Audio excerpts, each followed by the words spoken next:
Ukraine সংঘাত বন্ধে কত কিছু করলেন মার্কিন প্রেসিডেন্ট ডোনাল্ড ট্রাম্প। ইউক্রেনের নেতা ভলোদিমির জেলেনস্কি সবকিছুতে জল ঢেলেছেন। শান্তি চুক্তির জন্য নিজে থেকে খসড়া বানিয়েছে রাশিয়া, কিন্তু ভ্লাদিমির পুতিনের দেশের সঙ্গে অনন্তকাল ধরে ঝামেলা জিইয়ে রাখতে পুরো ইউরোপকে লেলিয়ে দেওয়ার ছক আঁকছে জেলেনস্কি। মনে হচ্ছে সংঘাত আরো অনেকদিন চলবে, কিন্তু কিসের ভরসায় যুদ্ধ চালাবে ইউক্রেন? যুদ্ধ করার মতো কতটুকু শক্তি বাকি আছে দেশটির?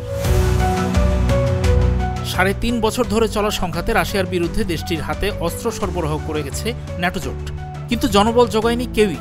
এখন ইউক্রেনের সবচেয়ে বড় সমস্যা জনবলেরই ঘাটতি। সংঘাতে জীবন তো গেছেই, তার উপর এমন মৃত্যু থেকে বাঁচতে লক্ষ লক্ষ ইউক্রেনীয় ইউরোপের দেশগুলোতে পালিয়ে গেছে। মরার উপর ঘাড়ার ঘা হিসেবে যোগ হয়েছে আরেক সমস্যা। লড়াইয়ের সম্মুখ সারি থেকে ইউক্রেনের সৈন্যরা পালিয়ে যাচ্ছে, পালিয়েই যাচ্ছে। ইউক্রেনের প্রসিকিউটর জেনারেলের অফিস থেকে জানা গেছে 2022 সালে যুদ্ধ শুরু হওয়ার পর থেকে দেশটির সামরিক বাহিনীর 2.5 লাখেরও বেশি সদস্য পালিয়ে গেছে। 2022 থেকে 2025 সালের জুলাই পর্যন্ত না জানিয়ে লড়াই ত্যাগ করায় 2,02,997টি ফৌজদারি মামলা দায়ের করা হয়েছে। 15,564 জনের বিরুদ্ধে আনুষ্ঠানিকভাবে অভিযোগ আনা হয়েছে। সংখ্যাগুলো থেকে একটি নিষ্ঠুর সত্য সামনে আসছে, তা হলো ইউক্রেনের সামরিক বাহিনী থেকে পালানোর সংখ্যা বেড়েই চলেছে। এক্সট্রিম মশার কয়েল প্ল্যান্ট ফাইবার দিয়ে তৈরি, ডেঙ্গু, চিকুনগুনিয়া বাহি সহ যে কোনো মশার বিরুদ্ধে দেয় এক্সট্রিম সুরক্ষা। 2022 সালে প্রতিদিন প্রায় 29 জন ইউক্রেনীয় সেনা পালিয়েছে। 2023 সালে সংখ্যাটি প্রতিদিন প্রায় 70 জনে উঠেছে। 2024 সালে প্রতিদিন পালিয়েছে 250 জন সৈন্য, এবং 2025 সালের প্রথম 7 মাসে প্রতিদিন 576 জন সৈন্য লড়াই ছেড়ে পালিয়েছে। অর্থাৎ সংঘাত যত লম্বা হচ্ছে, সাধারণ ইউক্রেনীয়দের মধ্যে যুদ্ধ নিয়ে অনীহা বেড়ে চলেছে। এই পরিস্থিতিতে রাশিয়ার বিরুদ্ধে প্রায় 1200 কিলোমিটার লম্বা সম্মুখ সারি সামলাতে দেশটি হিমশিম খাচ্ছে।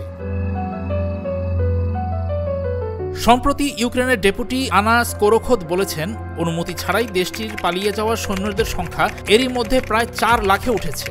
প্রকৃত সংখ্যা আরও বেশি হতে পারে। এর মানে কি? ইউক্রেনীয় সৈন্যদের মনে দেশপ্রেম, সাহস, শৃঙ্খলা বা মনোবল কি নেই? আসল সমস্যা হলো তারা সংঘাত চালিয়ে যাওয়ার যুক্তিই খুঁজে পাচ্ছে না।